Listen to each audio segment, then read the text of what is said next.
Hello, Joso's here, and I'm beyond excited to finally present the iconic Barbie collaboration. I have been working extremely hard alongside Beth Ramsden, Magicalgirl Kitcat, and My Lady Disdain. We each chose an iconic Barbie doll as an inspiration to transform our smart dolls into their third scale counterparts. These ladies have been working extremely hard and have made wonderful outfits and accessories. Please make sure you check them out at the end of this video. Barbie has always been a part of my life. She was the first doll I can remember playing with, the first doll I ever bought for myself, and eventually became the first doll I ever sewed for. I can confidently say that Barbie led me to my love for smart dolls and sewing, and it was definitely the seed that started my love for fashion and all that good stuff. Hey, even hairstyling. So I really hope I did her justice. Without further ado, let's jump in.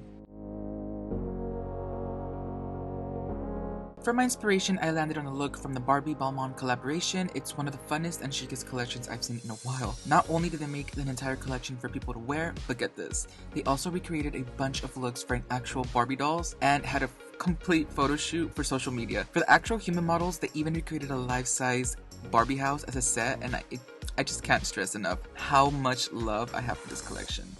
I would give my soul to have been a fly on the wall, like in the workshop while they were doing all the sewing and designing for all of these looks. It's amazing, it's impeccable. I am utterly obsessed. Now, the most iconic part about this entire collection was Barbie's introduction to the NFT world. Mattel put out about 3 NFTs on the market for this entire collaboration, and while I'm not well versed on the NFT world, I can't just give you guys all the info about what's really going on. All I know, it's like an art piece, it's digital, it's not an actual tangible item. We can definitely admire from a distance. Now, the specific NFT that caught my eye, you probably guessed it, it is the bow dress. So from the moment I saw the bow dress, I just kind of knew I had to make it at some point, so I couldn't pass up the opportunity to do it for this collaboration. Now, I don't know if you noticed, but upon closer inspection, there seems to be a few variants of the bow dress shown throughout the marketing campaign. Take a look. As you can see, each dress has a slight difference. Now, the scale is probably what causes the differences between them, especially the choice of materials, but despite that, there are some intentional differences. From some dresses having completely different materials to the varying placements of the big bow. So out of all the variants, the bow dress worn by IG Barbie was honestly my favorite, so it's the one I will be sewing today. However, I will be also designing my take on a variant bow dress and creating 2 more separate looks. Alrighty, let's jump in. I kicked off my project with a quick sketch just to map out the various aspects of the dress. Soon after, I sewed a sample dress to use as my base, and if you're wondering, yes, it's one of my free patterns and it will be linked below. After sewing the base, I used paper to determine the shapes I'll need for the bows. This is a very easy way to save materials and not waste any fabrics to do all this draping part. After deciding which pieces I'll be using, I cleaned up the patterns and sewed my first sample dress.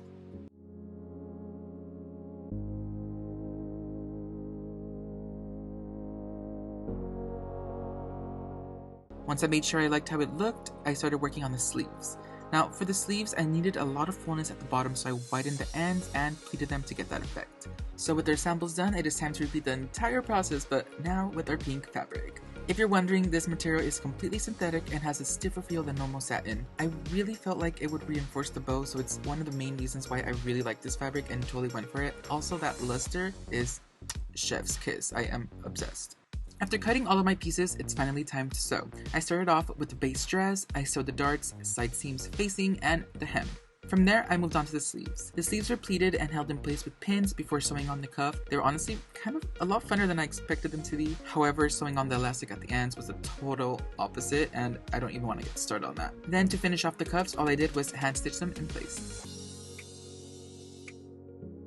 Moving on to one of the easiest parts of this project, and that is sewing the bow pieces. All I really had to do was match them up and sew all around before flipping them right sides out.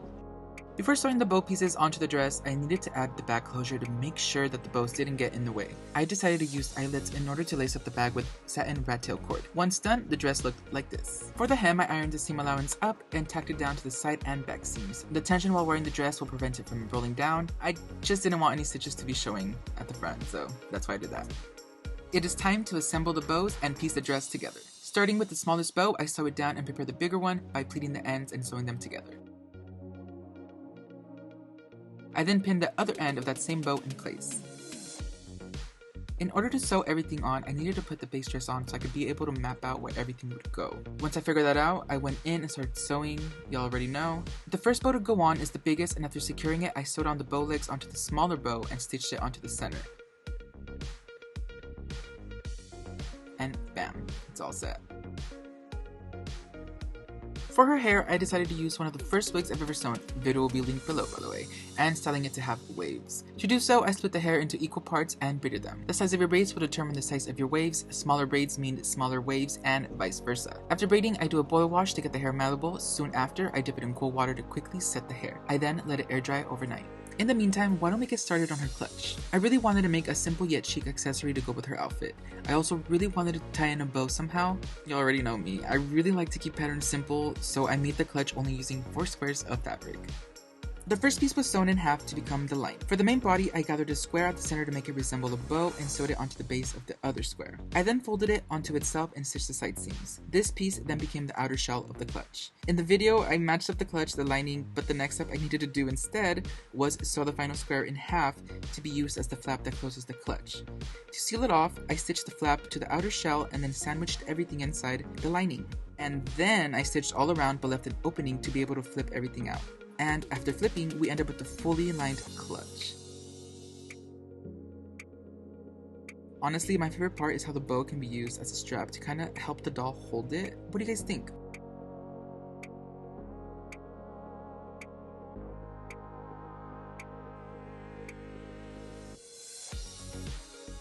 And back to the wig. And now that it's dry, we're ready to style it. And I start off by ironing any ends that are sticking out or a little frizzy, then I carefully unravel the braids. And yeah, that's literally it. The wig is ready.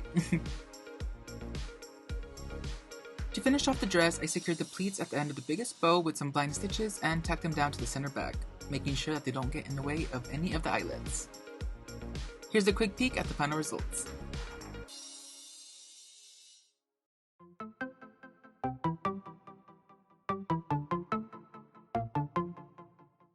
For the second bow dress, I really wanted it to be a cousin rather than a sister to the first, so I started off with the same base but slightly shortened it. From there, I made the same bow pieces as the previous dress but planned to do something different. Given that I had no idea what I was going to do at the moment, I started playing around with various possibilities, which was honestly so much fun, and I just couldn't help myself. They're all so gorgeous. In the end, I was inspired by these 2 bow dresses that have a sort of piece that hugs around the neck. In order to make something similar, I decided to make a sort of dress shawl.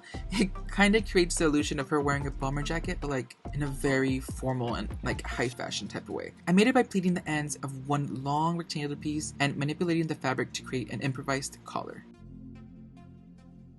At this point, I was still figuring out a way to finish the shawl, so I moved on to the sleeves. The process is the same as the first, but I chose to leave out the elastic at the top. You already know how I felt about that. I honestly really prefer how these look. They give some sort of the same energy these oversized boots Lisa from Blackpink wears in the Doo Doo Doo Doo music video. Love them. With the sleeves out of the way, I was finally forced to face my creative demons and find a way to finish off the stole, or the little shawl thing. I don't even know what to call it at this point, honestly. In the end, I went with this sort of look that resembles a bias tape finish. It was meant to kind of clean up the ends and provide a place for the hooks and eyes to go. Once the shawl or stole, you know what I'm talking about, was done, I finished sewing the small bow off cam. So the bow was sewn on the same place the first dress had it on, however, it's only the smallest bow and the shawl hooked onto itself right under, like so.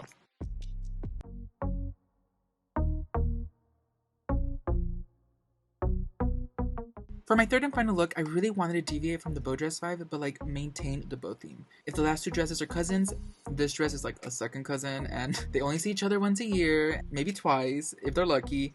But all jokes aside, I think y'all get what I mean. As you can see, the third bow dress isn't really a bow dress, but like a bow set. I wanted it to be a 2-piece look with a matching coat, and I was heavily inspired by the bow vibe and really wanted to make a bow into like a top. Now for the skirt, it was a bit more complex since I draped the actual fabric directly to the dress form and had to find a way to transfer it over. The bow top consists of 3 pieces in total, 2 sides of the bow and the centerpiece. While it resembles a bow, its construction is quite different. The 2 sides are pleated in place and sewn together, while the centerpiece is purely for looks. It doesn't have any structural purpose, its life purpose is simply to hide that middle seam and look cute. Once the centerpiece was sewn, all I had to do was sew the pleated ends of the 2 pieces together and slide the centerpiece on. To ensure that the center stays in place, I went ahead and added a few stitches to the back, then it was finally time to try it on. What do you think? For the skirt, I redraped it in order to have better control over the folds. Once they were in place, I set them with a basting stitch, and this just helped me keep the pleats in place while I was trying it on the body.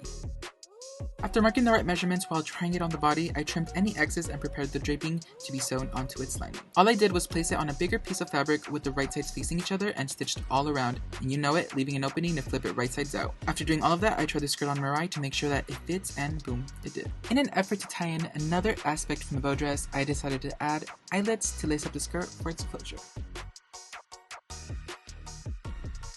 The next part I tackled was the coat. I kept things extremely simple with the silhouette in hopes that my choice of materials and notions would kind of shine through. I then cut a piece in each color and sewed them together.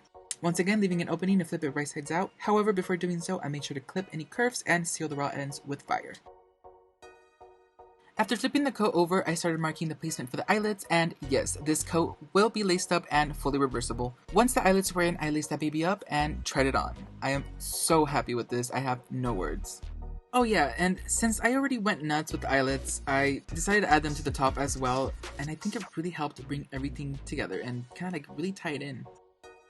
Last but not least, I decided to make one more bow bag. This bag, however, was a literal scrap bow that I took apart and turned into a bag. All I did was add a few marks to determine where to fold the piece, and then added eyelets to hold the bag in place on the sides. After lacing it up and adding snaps so it could stay closed, it ended up looking something like this. And it is finally time for the final results. I hope you're ready.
Comment below which look you like best, I am very curious to know. And also, please do not forget to check out the other parts of this collaboration. These ladies went all out for y'all, and go show them some love. Here's a sneak peek at the dolls they will be drawing inspiration from.